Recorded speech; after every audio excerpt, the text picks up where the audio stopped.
Good morning बच्चों। तो आज डायरेक्टरेट ऑफ एजुकेशन की वर्कशीट नंबर 52 करेंगे आज हम। तो यहाँ पे जैसे कि आप स्टार्ट करते हैं काम, सबसे पहले ये सारा नोट डाउन करेंगे। नेम ऑफ़ द स्टूडेंट में अपना नाम और अपनी क्लास टीचर का नाम यहाँ लिखेंगे। चलिए आज हम पढ़ेंगे रंगों के बारे में, कलर्स के बारे में। तो पढ़ते हैं, चलिए। रासायनिक रंगों के निर्माण और उपयोग से जीवन को खतरा पैदा होता है, साथ ही वे नदी, तालाबों आदि को भी प्रदूषित करते हैं। जो रासायनिक रंग होते हैं यानी कि जो केमिकल्स वाले कलर्स होते हैं, वे हमारे लिए तो नुकसानदेह होते ही हैं, साथ में नदी, तालाब, रिवर्स, पॉन्ड्स सबको पोल्यूटेड करते हैं, प्रदूषित करते हैं। गुफाओं में बने प्रारंभिक चित्रों से यह स्पष्ट होता है कि आधुनिक युग तक पौधों के भागों व पृथ्वी के खनिजों से निकाले गए प्राकृतिक रंजकों का उपयोग मानव द्वारा कलाकृतियों, कपड़े रंगने, मूर्तियां रंगने, दीवारों पर चित्रकारी आदि के लिए किया जाता था। आज के टाइम पे हम केमिकल कलर्स का, रासायनिक रंगों का उपयोग कर रहे हैं, पर अगर हम देखें, प्रारंभिक चित्रों को देखें जो गुफाओं में पहले के लोग बनाया करते थे, तो उनसे यह स्पष्ट होता है, उनसे यह देखा गया है कि वो जो चित्र होते थे वो पौधों के भागों से रंग निकाल के या फिर पृथ्वी के खनिजों से, जो धरती के अंदर खनिज मिलते हैं, उनसे रंगों को निकाल के और उससे रंगों का उपयोग करते हैं। किसके लिए? कपड़ों को रंगने के लिए, मूर्तियों को रंगने के लिए, दीवारों पर चित्रकारी करने के लिए। वे लोग रासायनिक रंगों का उपयोग नहीं करते थे, बल्कि प्राकृतिक रंगों का उपयोग करते थे। आगे देखते हैं। प्रकृति से प्राप्त हर रंग अनोखा है।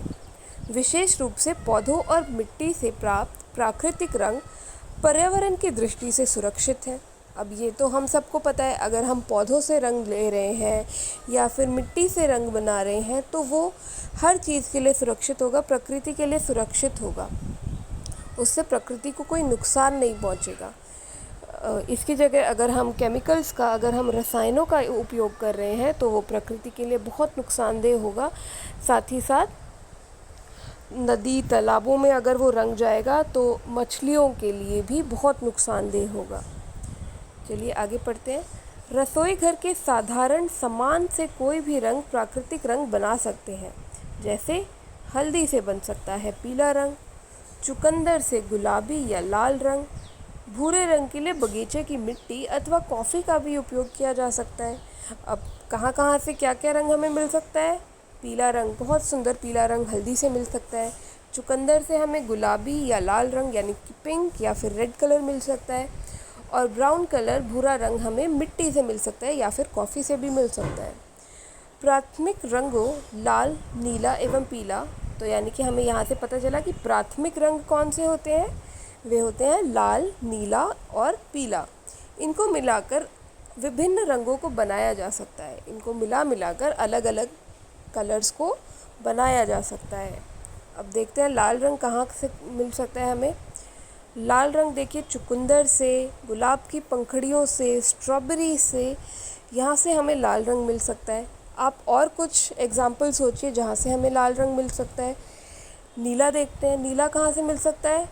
लाल पत्ता गोभी से मजंटा युक्त नीला मिल सकता है, या फिर नील से, नील का पौधा होता है उससे भी नीला रंग मिल सकता है। और पीला रंग कहाँ से मिल सकता है? पीला रंग हल्दी से, केसर से, गेंदे के फूल से या फिर चाय की पत्तियों से भी हमें पीला रंग मिल सकता है। तो इस सब का उपयोग करके हम चित्र भी बना सकते हैं और मूर्तियों पे भी कलर कर सकते हैं। साथ ही साथ हम इन रंगों का उपयोग करके रंगोली भी बना सकते हैं।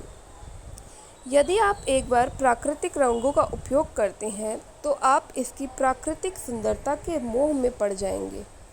आइए अब कोशिश करें हर उत्सव का लक्ष्य हो गो ग्रीन। गो ग्रीन का क्या मतलब है? गो ग्रीन का मतलब है हम ऐसे काम करें जो कि प्रकृति के लिए बहुत ही अच्छे हो। गो ग्रीन का मतलब हम ऐसे काम करें जो कि प्रकृति के अनुकूल हो, प्रकृति के एनवायरनमेंट के फेवर में हो और एनवायरनमेंट को नुकसान ना पहुंचाए। न केवल होली में अपितु रंगोली बनाने में, मूर्तियों की सजावट में, कागज़ पर पेंटिंग करने में प्राकृतिक रंगों का उपयोग करें। अब जब हमें इतने सारे रंगों के बारे में पता चल गया है जो कि हम प्रकृति से ले सकते हैं, अपने घर की किचन से ले सकते हैं, तो क्यों ना उन्हीं रंगों का उपयोग करके हम पेंटिंग बनाएं या फिर कहीं भी वही रंगों का उपयोग करें।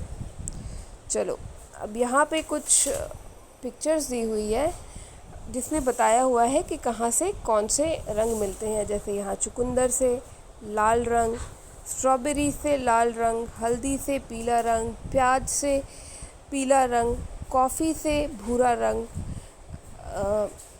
पालक की पत्तियों से हरा रंग। ऐसे ऐसे अलग अलग तरह से हमें अलग अलग रंग मिलते हैं। ठीक है, ये पत्ता गोभी है, पत्ता गोभी से हमें मिल रहा है। ये अलग अलग प्रकार के फूलों से हमें अलग अलग कलर मिलते हैं। तो चलिए अब हमें ये सब समझ आ गया प्रकृति से कैसे रंग मिलते हैं और कौन से रंग नुकसानदेह होते हैं। तो चलिए कुछ सवाल करते हैं। सही विकल्प चुनिए। यहाँ देखिए, सही विकल्प चुनिए। रंग जो हानिकारक होते हैं, तो कौन से रंग हानिकारक होते हैं? जो रासायनिक रंग होते हैं, यानी कि जो केमिकल से मिलकर बने होते हैं, वो हानिकारक होते हैं। और प्राकृतिक रंग तो अच्छे होते हैं। तो रंग जो हानिकारक होते हैं वो कौन से हुए? वे हुए रासायनिक रंग। फिर देखते हैं, लाल रंग मिलता है। लाल रंग कहाँ से मिलता है? हल्दी से या चुकंदर से? जी, हमें लाल रंग चुकंदर से मिलता है और हल्दी से तो हमें पीला रंग मिलता है। अगला देखते हैं, गो ग्रीन का मतलब है पर्यावरण के अनुकूल सामग्री का उपयोग करें या फिर हमेशा हरा पहने। हमेशा हरा पहने ऐसा तो बिल्कुल नहीं है। तो गो ग्रीन का मतलब क्या है कि जो भी प्रकृति के अनुकूल हो, पर्यावरण के अनुकूल हो, वैसी ही सामग्री का उपयोग करें ताकि वो प्रकृति को नुकसान ना पहुंचाए। तो ये है गो ग्रीन का मतलब।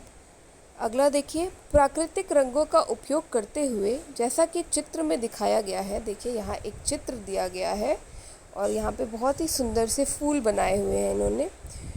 प्राकृतिक रंगों का उपयोग करते हुए, जैसे कि चित्र में दिया गया है, एक कागज़ पर सुंदर चित्रकारी करिए। अब आपको क्या करना है? एक कागज़ लेना है और उस पर प्रकृति के रंगों से, जैसे कि हल्दी से, चुकंदर से, इन सब चीज़ों का या फूलों से रंग लेके हमें चित्रकारी करनी है एक कागज़ पे। और या चिकनी मिट्टी से एक मूर्ति बनाकर उसे पेंट कीजिए। या फिर अगर आपको और भी अच्छा से काम करना है तो आप चिकनी मिट्टी से मूर्ति बना सकते हैं और प्रकृति से रंग लेकर उसमें कलर कर सकते हैं।